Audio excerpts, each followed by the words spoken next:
নমস্কার বন্ধুরা, আজকে শেয়ার করব সকালে জলখাবার কিংবা রাত্রের ডিনার কিংবা বাচ্চাদের স্কুল টিফিন বা অফিসে লাঞ্চ বক্সে দেওয়ার মতো একটি সহজ রেসিপি। তার জন্য আদা এক টুকরো, গাজর, বিট আর মটরশুঁটি এটা নিজেদের পরিমাণ অনুপাতেই ব্যবহার করবেন, সাথে কয়েক টুকরো ফুলকপি।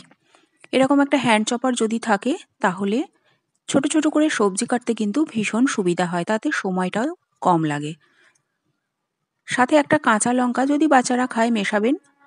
ঝালটা সবসময় নিজেদের পছন্দ অনুপাতে ব্যবহার করবেন।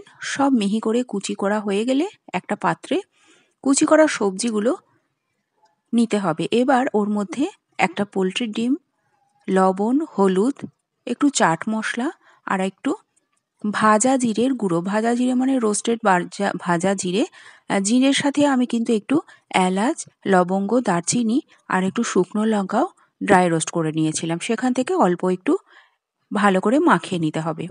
এবার তেল গরম করে একটু গোটা জিরে ফোড়ন দিয়ে সমস্ত সবজি কুচিগুলো দিয়ে এবার ঢাকা চাপা দিয়ে মিনিট 7-8 কিন্তু লো ফ্লেমে রাখতে হবে।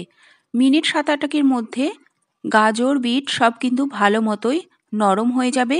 পেঁয়াজটা আগে কিন্তু ব্যবহার করিনি, যখন বিট গাজর সম্পূর্ণ নরম হয়ে যাবে তখন পেঁয়াজ কুচিটা ব্যবহার করতে হবে। সমস্ত সবজির পরিমাণ বুঝে এখানে পেঁয়াজ আর ডিমটা ব্যবহার করবেন। এবার যাতে স্বাদ বাড়ে তার জন্য আমচুর পাউডার অবশ্যই মেশাতে হবে।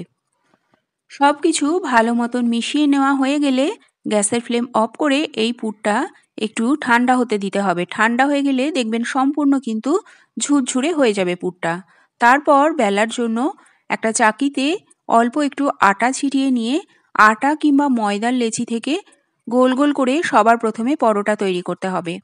আমি এখানে নর্মাল যে রুটি আমরা তৈরি করি সেই আটাই কিন্তু একটু বড় করে লেচিটা নিয়েছি। কোনো ময়ান দেয়া পরোটার লেচি কিন্তু আমি এখানে নিইনি, কেননা পুর ভরা পরোটা তৈরি করতে গেলে আটাতে ময়ান না দিলেও চলবে। এবার গোল করে বেলে নিয়ে মাঝে পুরটা দিয়ে চারিদিক একটু ফোল্ড করে দিলে চৌকো এই পরোটা তৈরি হবে, তাতে দেখতে খুব ভালো লাগবে। ঠিক এই রকমভাবে চারিদিক মুড়ে চৌকোভাবে পরোটাটা তৈরি করে আবারও একটু আটা ছিটিয়ে চৌকো করে বেলে নিতে হবে। এই পর্যন্ত কিন্তু সকলেই করতে পারবেন। এবার বাচ্চাদের জন্য যদি তৈরি করেন তাহলে ওপরে যদি একটু পুরটা দেন তাহলে তাদের দেখতে ভালো লাগবে, সেই জন্যই দেওয়া। যদি পছন্দ না হয় তাহলে এটা নাও দিতে পারেন। আমার মেয়ের এটা ভালো লাগে, ওপরে একটু কালারফুল সবজি থাকলে খেতে ভালো লাগে, তার জন্যই আমি দিলাম। এবার একটা চামচের সাহায্যে একটু চেপে চেপে দিলেই কিন্তু পরোটার মধ্যে সমস্ত সবজিগুলো ভালোভাবে বসে যাবে। ভাজার সময় কিন্তু বাইরে বেরিয়ে চলে আসবে না। একটা চামচের সাহায্যে একটু চেপে চেপে দেবেন। এবার দুটো দিক প্রথমে একটু ব্রাউন করে ভেজে নিয়ে তারপর অল্প তেল দিয়ে দিয়ে দুটো দিক ভালো করে সেঁকে নিলেই এই সবজি দিয়ে পরোটা কিন্তু রেডি। যে সকল বাচ্চারা সবজি খেতে পছন্দ করে না কিংবা ভালোবাসে না তাদের জন্য এই রকম স্কুল টিফিন তৈরি করে দেবেন, আশা করি তাদের ভালো লাগবে। রেসিপি কেমন লাগলো অবশ্যই জানাবেন। ভালো লাগলে এইভাবে তৈরি করবেন, পরিচিতদের মধ্যে শেয়ার করবেন। সকলে ভালো থাকবেন। তৈরি হয়ে গেল ঝটপট একটু নতুন স্বাদের সবজি দিয়ে ডিমের পরোটা।